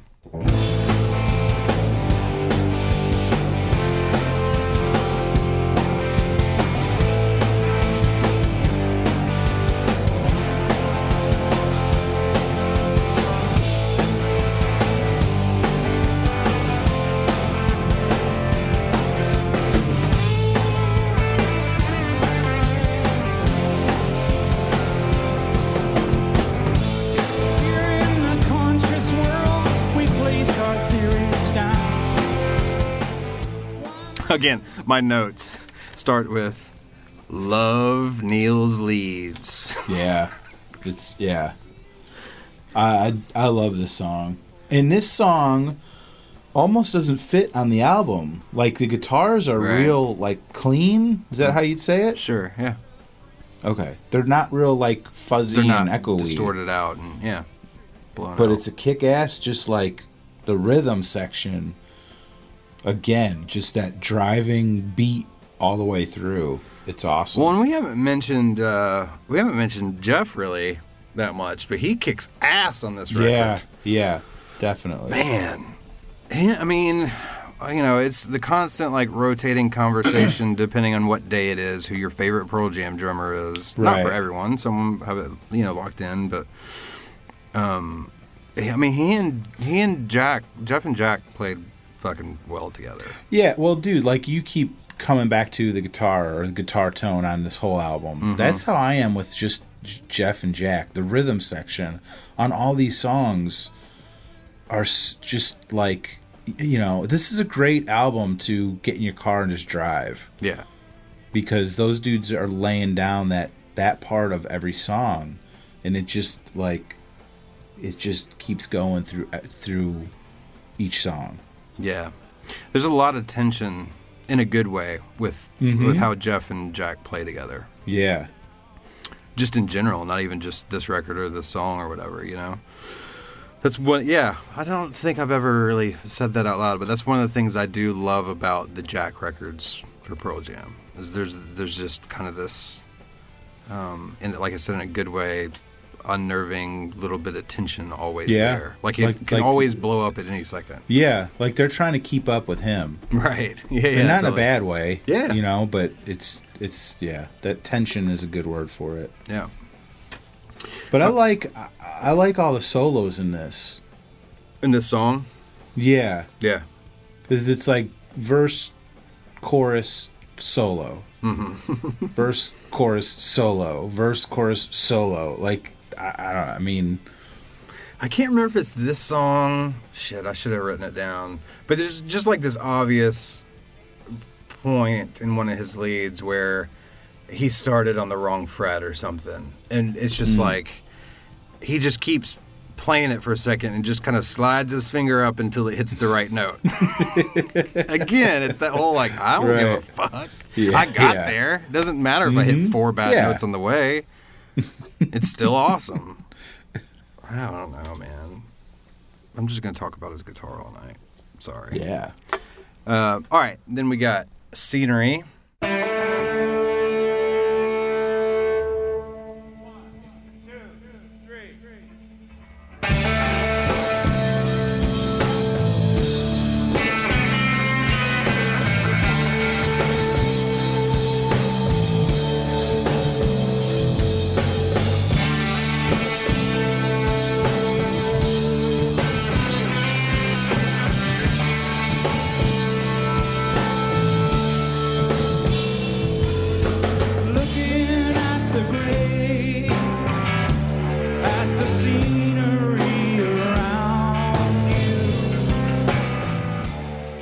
You're going to need to start this one because my note is about guitar tones again. I like this song. It's similar to Truth Be Known, where it's kind of slowish, right? But it's got enough of a like jam going on that I can enjoy this song. Yeah. Was this a long one too? Yeah. How long is this one? It's almost nine fucking minutes. Damn. Yeah. I don't remember it feeling that long, but yeah, I'm with you. Well, that's the thing. Like, even the long songs don't feel that long. Because, you know, these aren't fucking Rush songs or Tool songs. Yeah, you know? Totally. They're just straight up fuzzy guitar rock songs, you know? And like we just were talking about, you add in Jeff and Jack just driving straight through underneath. Hell yeah. You know? Yeah, there's a really cool, I want to know who it is. And maybe it's just, I love the fact that I can't, sometimes, other than the leads on this record, I can't tell who the fuck's playing what sometimes. And there's like this cool, I think it's just like a half note, it's just the root notes on one of the electric guitars, and it's just like so big, and it kind of swells and then kind of like disappears, and it's this weird half note little thing going on. I probably sound like a crazy person saying that if you don't know which part I'm talking about, but it's just another one of those moments where I'm just like, that's so simple, but it fucking sounds like something not from Earth. You know what I mean? Yeah. Which is also a testament to fucking Brendan O'Brien. He's just such a badass engineer and producer. You know, it can be hard. You can fuck up a live band performance. You know what I mean? If you don't have your shit together. That's got to be, you know, just strange for him to have this dude come in, especially when he's worked with Pearl Jam on all these other records, and just be like, "We're good. Like you can. That's all you got to work with." Yeah. Yeah. Totally. You know. Like, well, all right. And I wondered if it was him playing. I should have looked this up, playing organ on some of these songs, but he does when we get to Merkin Ball. Okay, cool. He plays on. Well, no, I don't know. I don't know if he plays organ on any of these songs. Well, if they're done live, there's a couple songs like Peace and Love that have organ in it while they're, you know, there's obviously a bunch of guitars going on. So I wonder if he sat in a couple, like he does with Pearl Jam sometimes, or used to anyway, I mean. And then we end the record with Fallen Angel.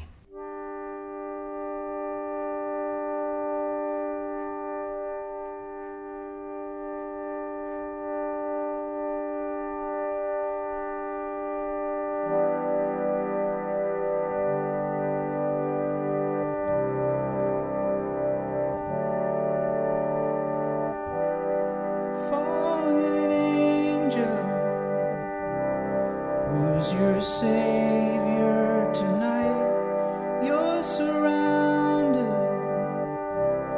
by these walls and neon lights. Hungry people move like waves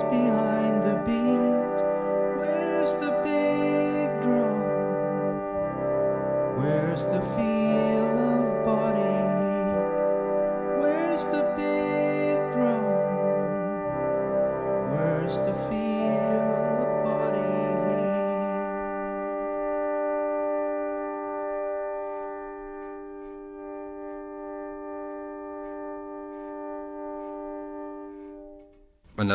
It's your number 2 favorite song on this record, right? Mm-hmm. Yep. Yeah.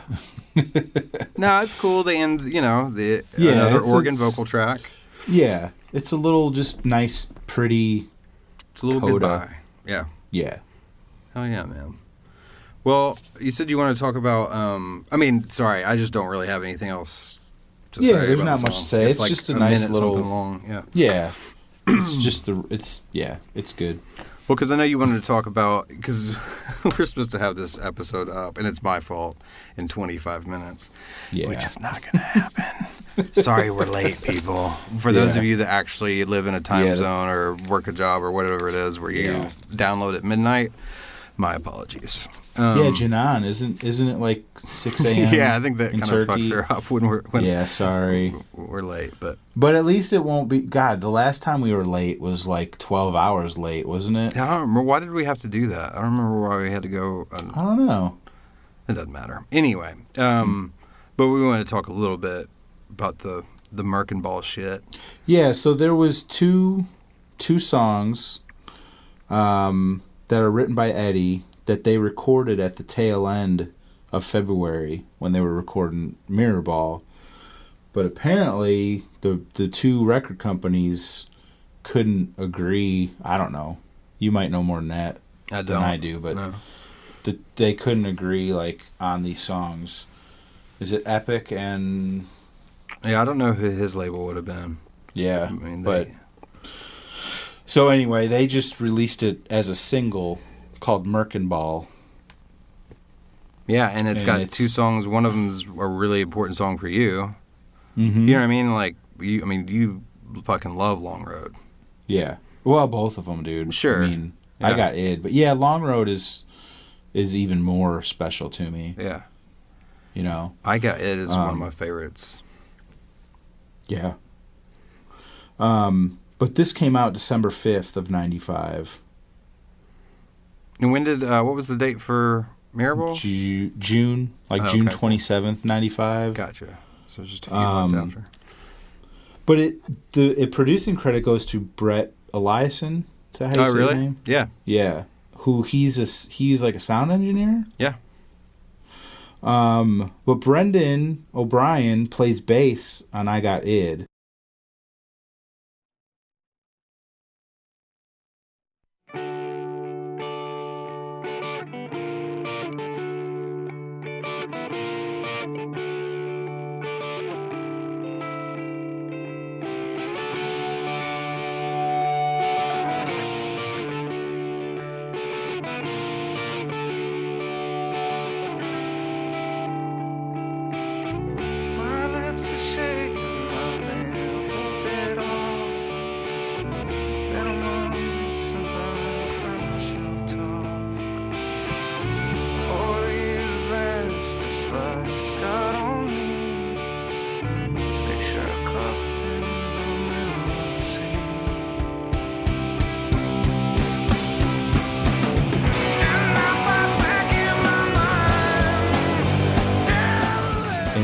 Is lead guitar on I Got Id. Oh yeah, he is. I fucking love that lead. I could probably fucking sing it to you right now. Yeah, God, I love that lead, man. He's got the, like you were talking about, he's got the Bigsby, the vibrato, and he's just like hitting notes that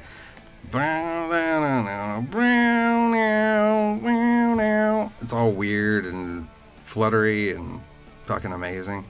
Yeah, it's awesome. I love that song. I do too. But, I mean, if people don't know, I think the song was originally called I Got Shit. Yeah. And when Eddie brought it to the record company, they made him change it. So he changed it to I Got Id. I don't understand the whole language thing. Like, I really don't. And I'm not trying to be... Sorry, I realize that I'm starting a tangent right now. But, like, who the fuck cares? Is a word really that big of a deal? The only thing I can imagine is, obviously, because it's in a title. Right, but why should that even fucking matter? Like, it's so dumb when people are like, oh, you know, he said, like when people spell out the word instead of say it, or do something where it's like, I think George Carlin did a bit on this, or some comedian, where it was like, you've already made me think the word. Right. What's the big fucking deal?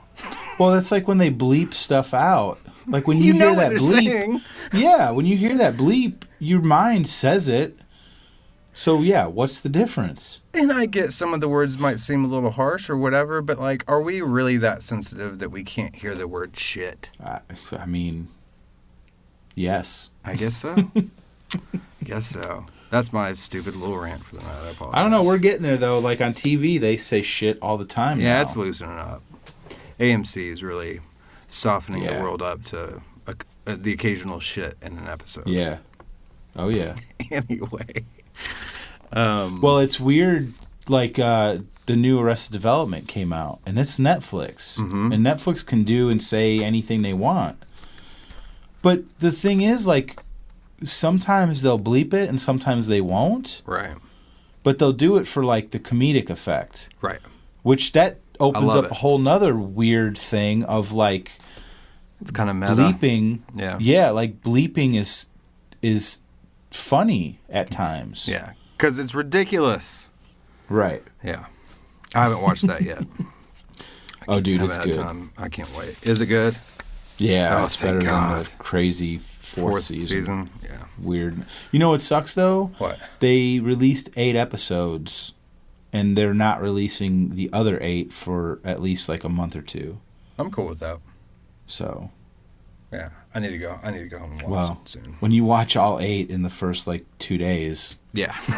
I want those other 8 now. Yeah, I hear you. Sorry, I didn't mean to derail from Merkin Ball, but No, we're good. So, okay, I got id. Is there much really to say we've more about it? professed our We've love talked for about that it in the song past. many times. Oh, I got shit. Yeah. Right.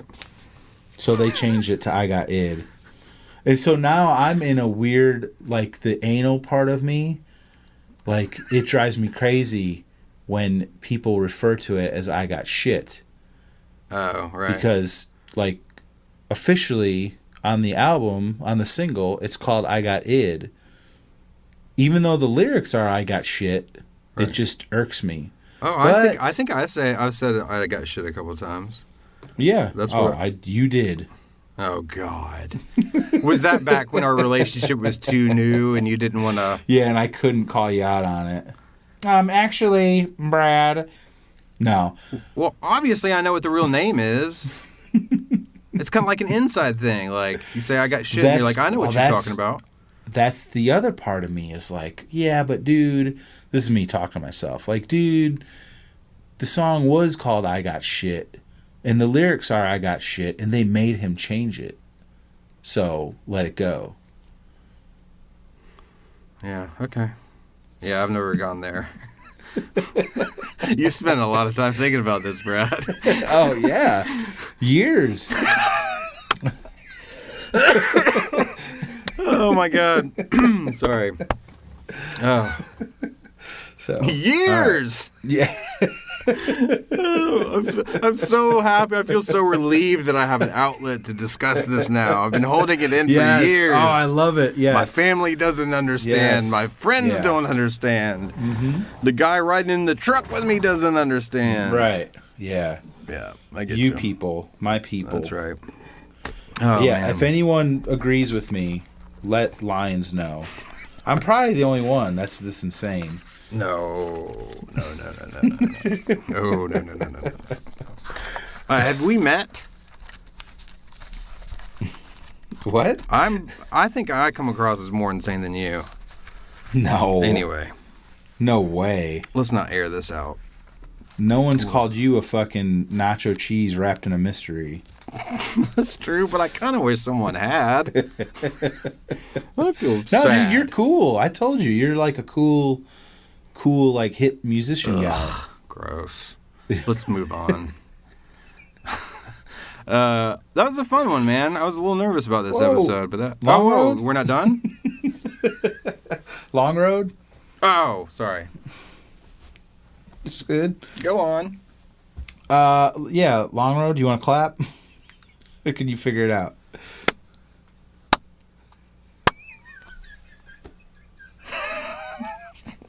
You have to leave that in. Oh, God.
Go ahead. So, yeah, Long Road.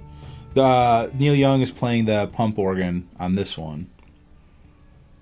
Good old pump organ. Nothing like a Yeah. good pump organ. Mm-mm. That's your favorite Go opener, on. isn't it? Yes. Yeah, I saw it in Chicago, 98. Ooh. And I think I just wept. Do you do that a lot at shows, Brad B?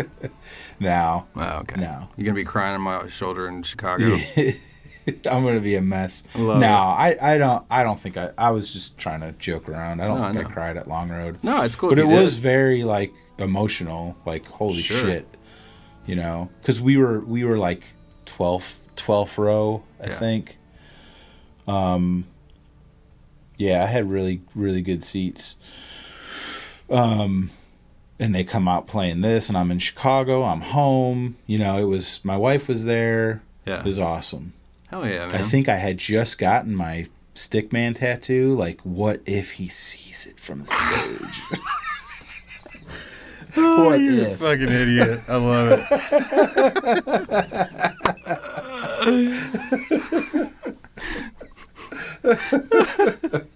It's on your calf, isn't it?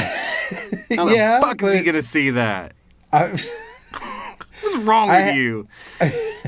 You're down in GA. Like, well, it's on like the front side, you know, like Brad. I was.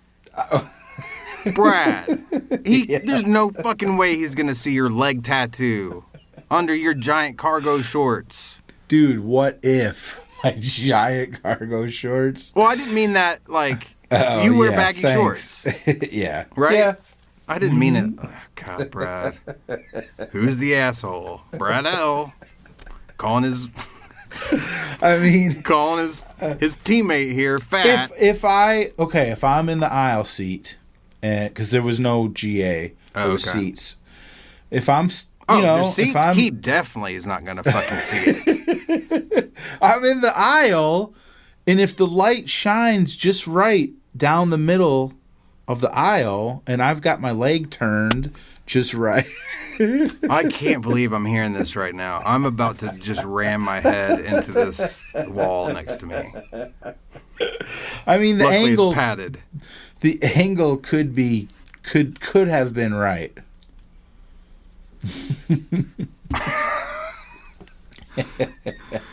Oh, man's got a dream, right? Yeah. Okay. So. Right. It's just line of sight physics. Right. See? No. I mean, they turn the house lights on and everything at the end of the night, usually, for like Alive and Yellow Ledbetter. Ed's up there on stage in front of fucking 25,000 people, but he's going to see your goddamn calf in the aisle. I mean, why you got to take this away from me, Brad Lyons? Because I need you. This what? kind of wishful thinking is not healthy, Brad. It's too much. That's too much. Well, You gotta tell me you still believe in the Easter Bunny? Huh? God, I'm just imagining you right now. with oh God, I so wish we had a video component to this podcast where you're standing up. I'm doing it right now, and I'm you gonna stand. Where on your calf is it? So it's my left leg. Oh well, you're fucked then. Why? Well, which aisles? I was you were, like he was in the on the middle. right side. That's what I'm saying. No, I was in like the center. Okay. So my your left leg is the one by the aisle. Yes. So you've got it slightly turned. Is it on the and if back of your calf? No, it's it's like to the front. How is it to the front? It's on your shin bone? Yes. Is it really? I mean, a little bit of it is. So it's on the side front. Yeah. So if I take my foot and turn my whole leg, so my toes are pointing at like 10 o'clock. Yeah, I'm just picturing you just like standing there like a normal dude and doing some like left leg ballerina twist toe down kind of thing. My big toe, toe is pointing at like 10 o'clock. That turns the tattoo. You've got to be making this up right now. You've got to just be trying to like have a go at me right now. Well, here's the thing. Like, I was doing that, but at the same time, I was trying to like play it cool. Like, How old were you? 98. I was 23. Oh, Brad. I was playing it cool. Like. No, you weren't. I'm There's nothing cool about that. I'm turning my leg so maybe he'll see it, but I'm not acting like I want him to see it. That's exactly what that is looking like you're acting like you want him to see it. There's no, other than that, like you have some injury that has your leg twisted. Like, why the fuck is he standing? No, dude, if he noticed anything, it'd be that. He wouldn't see the tattoo and be like, why is that dude standing that way? No, that's how I stand, bro. No, it's not. All right. Let's move on. Okay. Oh, God, you're amazing. I just want to, like, shrink you down, put you in a little vial, and carry you around with me, and just take it out and just shake it up and look at you every once in a while. Tell me a story. Tell me a weird story. Just talk, Brad. Yeah. I'm stressed out right now. Just talk. Okay. So when you mentioned the Easter Bunny, like when I was a kid, and I had some notion like Santa Claus isn't real, so I went to my mom and asked her and start crying, and I at one point I like looked up and I like stopped crying and I'm like, the Easter Bunny's real, right? Oh shit. Oh. She's like she said no. Oh man. Oh sweet Brad. How old were you? Were you 16, 17? I was like 23. 23. It was last summer. Yeah. Okay. It was, before she retired last year. Oh, God. All right. Well, thank you guys so much for listening. We're going to put this one to bed. If they're still listening. I know, right? Thank you guys so much for listening. Thank you to all of our lovely patrons. Feel free to send us an email, singlepodcasttheory@gmail.com. We're on all the socials. Say hi. And that's it for this week. Until next week, I'm Brad Lyons. And I'm Brad Blazek saying I had it all once I gave it back. Yeah. Peace. Later. I died and you just stood there. I died and you watched. I died and you walked by and said no. I'm dead. That was fine. Fuck yeah.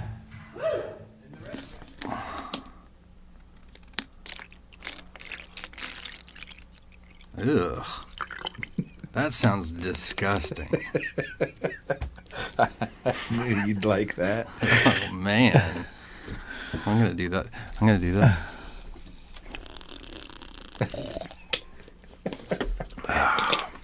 LaCroix.